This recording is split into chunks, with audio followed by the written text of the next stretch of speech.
Hi, everyone. Welcome to another episode of the Digital Edge podcast. We're exploring a breakthrough tech trend on the MIT Technology Review's 2026 list. And guess what it is? AI companions. Those are generative AI systems that feel like friends, partners, or emotional confidants, even rather than just tools. And I'm here with Francoise. Hi, Francoise, this one Dominique. really blurs the line between tech and human psychology, doesn't it? Yeah, absolutely. When we talk about AI companions, I think that's a new breed of things. I don't know what I should say, and I think it goes beyond the traditional conversational agents. They are on platforms like Replika or Character.AI, and they are designed to simulate ongoing emotionally responsive relationship with user, not just answering question as we are used to, like Alexa, how is the weather today. It's human like relationship, and this is quite incredible. What do you think?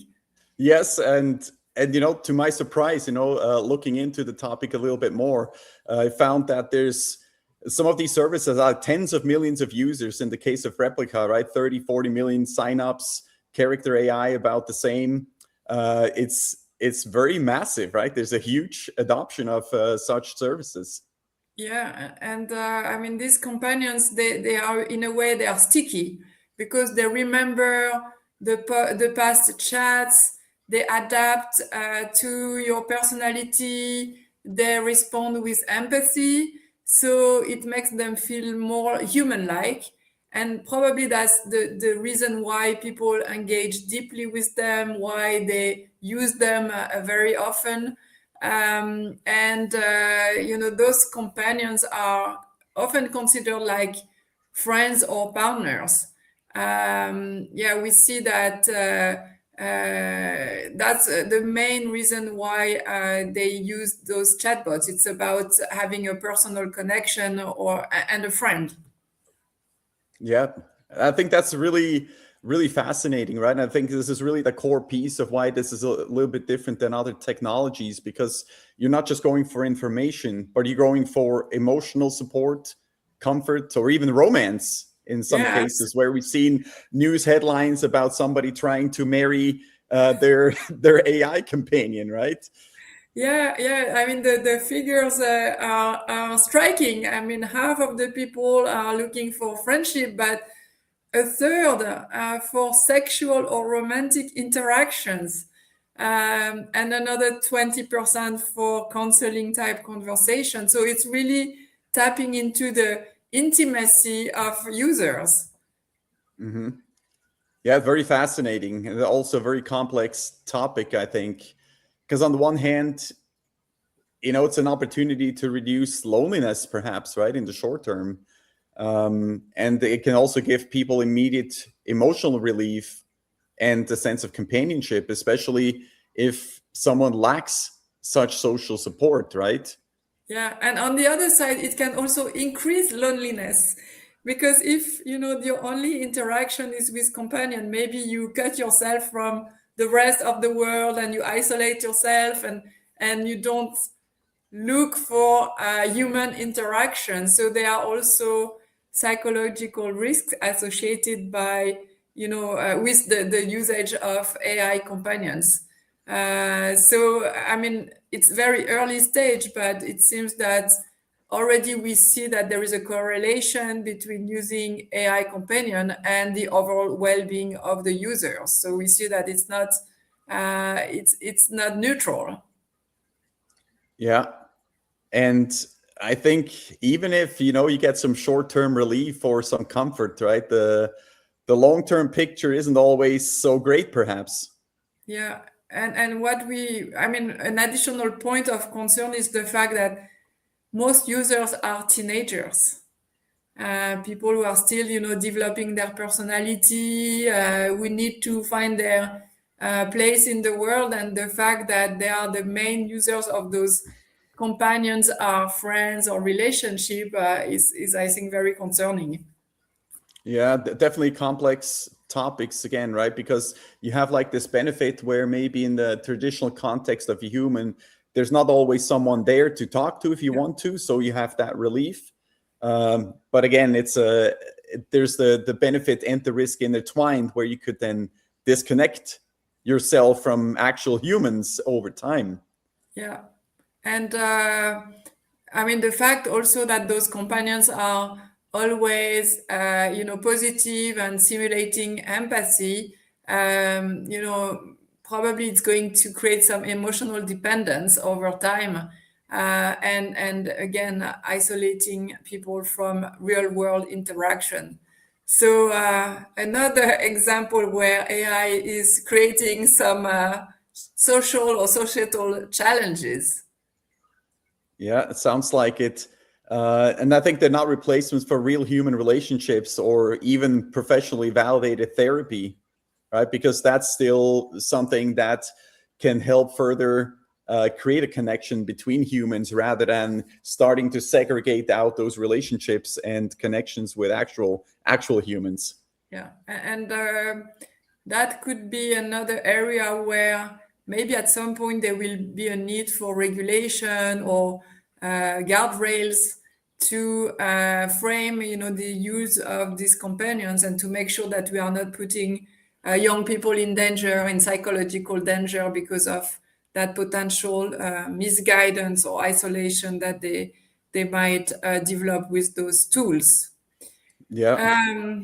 But I mean, beyond those, individual impacts, do we see any business opportunities with AI companions? Do we see how we could take that technology into some businesses? Do you have any ideas on that? Yeah, I think that's a fascinating topic because we've talked about AI companions mostly in the context of the human personal relationship, right?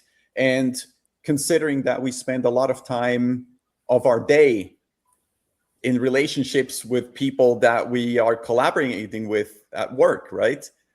I think there's something to be considered how this could be utilized in the workplace, right? Because sometimes if you have a mentor or a coach or somebody who's helping you with career development, perhaps, and guiding you through challenges at work, right? This can then also perhaps be a companion that can be prepared specifically to help through those challenges. They can access your email, your chats at work.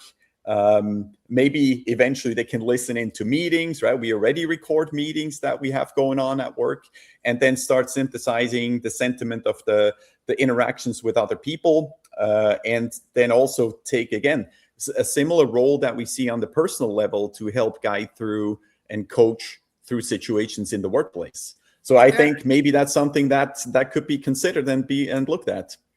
And if we even push a bit further, can we imagine that we have AI companions as managers? Because not only they would be competent in terms of organizing the work and on the technical side, but potentially also helping managing teams because they have all the information and the interaction, and they can apply a human touch in terms of management. I don't know how far out we are from that point. Yeah, it's a really interesting angle. You know, when LLMs started coming out and chatbots started taking shape a few years ago, I thought, why, whereas everybody was focusing on tasks that replace entry level or simple tasks, right, that we execute, I thought it would be much more viable to actually have chatbot like systems or agents replace the information layer at organizations, which typically middle management plays, right? And start shortening that distance between executive leadership and where the action actually happens. So I think your point about the manager or the AI companion replacing some manager duties is probably not too far fetched. And I honestly, I don't even know where the work is in that regard to potentially establish that. Yeah. And if we look at customer facing functions, I would see a role there as well. I mean, whether it's in the advisory side, the sales side. We could, Hmm.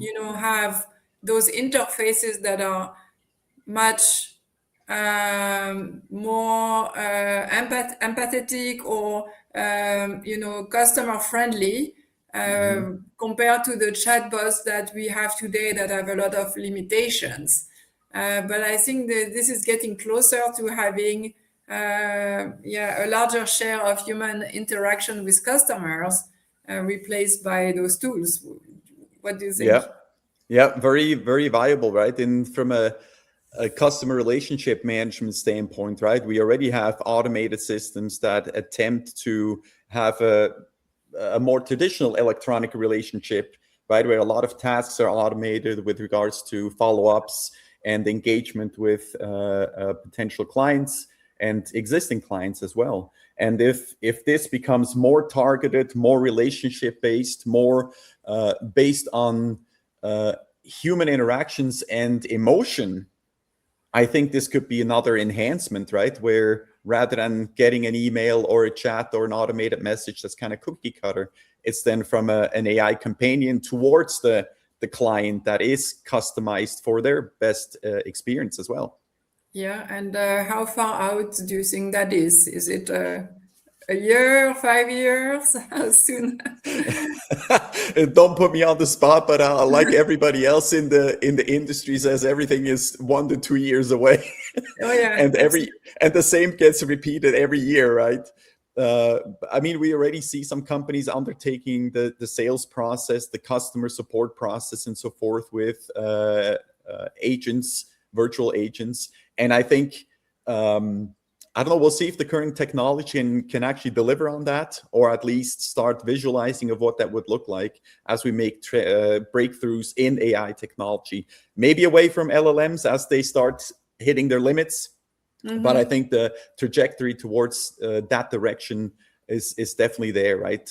With the goal of creating better experiences and better interactions and enhancing the human rather than replacing the human, I think. yeah.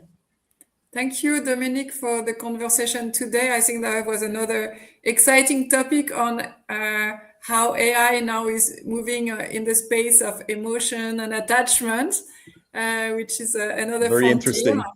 Yeah, and we see already, the implementations on the personal side, with potential for the business as well. Yes, absolutely. Thank you, Francois. Thanks, everyone, for watching. We'll see you next time.